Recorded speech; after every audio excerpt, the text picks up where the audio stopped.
अस्सलाम वालेकुम guys, welcome back to my YouTube channel. उम्मीद करती हूँ कि आप लोग सब खैरियत से होंगे।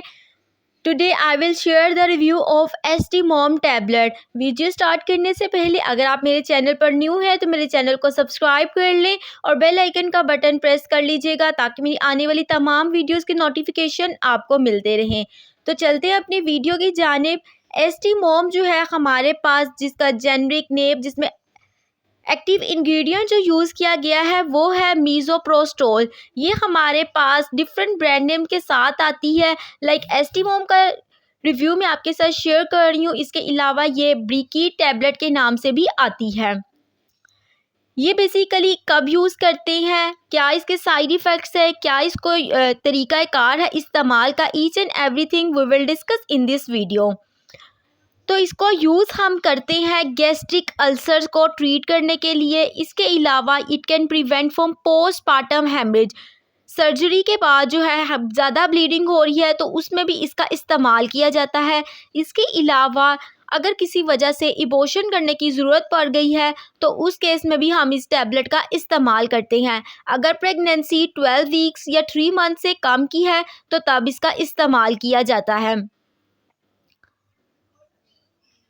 इसके अलावा it can prevent from GI mucosal bleeding and stress induced upper GI mucosal bleeding and Lions in post surgical ICU patients की लायंस को भी ट्रीट करती है। ये हमारे पास यूटेरोटॉनिक एक एजेंट है।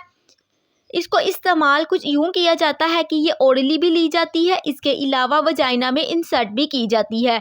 इसकी कभी भी एक टैबलेट नहीं डॉक्टर प्रिस्क्राइब करता बल्कि 2 या 4 टैबलेट्स ही प्रिस्क्राइब की जाती हैं। जब भी आपने एस्टीमोम टैबलेट का इस्तेमाल करना है तो आपने इसके 1 घंटा पहले खाने से और 1 घंटा बाद कुछ भी नहीं खाना है, बल्कि स्टमक एम्प्टी स्टमक लेनी है, बिकॉज वॉमिटिंग भी हो सकती है। अगर आप इसका इस्तेमाल एबॉर्शन के लिए कर रही हैं तो 4 टैबलेट्स आपने लेनी है ओरली। उसके बाद 6 घंटे के तक आपने बिल्कुल भी नहीं लेनी है। 6 घंटे के अंदर ब्लीडिंग स्टार्ट हो जाएगी। अगर तो ब्लीडिंग नहीं होती है तो 6 आवर्स के बाद आपने इसी तरह से 4 टैबलेट्स ओरली ले लेनी है, या तो अपने गायनेकोलॉजिस्ट से मशवरा करने के बाद, या वेजाइनल इंसर्ट भी कर सकते हैं या ओरली भी ले सकते हैं। जब भी आपने इसका इस्तेमाल करना है तो आपने खजूर, कॉफ़ी, ड्राई फ्रूट्स वगैरह का इस्तेमाल करना है। इसके साइड इफ़ेक्ट्स की बात की जाए तो diarrhoea, nausea, vomiting, stomach cramps और फीवर वगैरह हो सकता है। ये किन लोगों में कॉन्ट्रा इंडिकेटेड है? तो प्रेगनेंसी में ये बिल्कुल कॉन्ट्रा इंडिकेटेड है, बिकॉज अगर हम लेते हैं तो यूट्रस की कॉन्ट्रैक्शंस होना स्टार्ट हो जाएंगी, जिसकी वजह से मिसकैरेज के चांसेस बढ़ जाते हैं। अगर इसका इस्तेमाल करवाएं भी तो गायनेकोलॉजिस्ट बिल्कुल लास्ट स्टेज ऑफ प्रेगनेंसी पर इसका इस्तेमाल करवाती हैं। अगर डिलीवरी टाइम आ गया है और लेबर पेन नहीं स्टार्ट हो रही तो उस केस में इसका इस्तेमाल किया जाता है ताकि कॉन्ट्रैक्शंस हो यूट्राइन और स्मूथली डिलीवरी हो जाए। नेक्स्ट इसकी प्राइस की बात की जाए तो ऑलमोस्ट 180 रुपीज़ में आपको ये किसी भी फार्मेसी शॉप से इजीली इसका एक बॉक्स मिल जाएगा, जिसमें ऑलमोस्ट टोटल 10 टैबलेट्स होते हैं। हमारे पास जो इसकी पोटेंसी अवेलेबल है वो है 200 माइक्रोग्राम।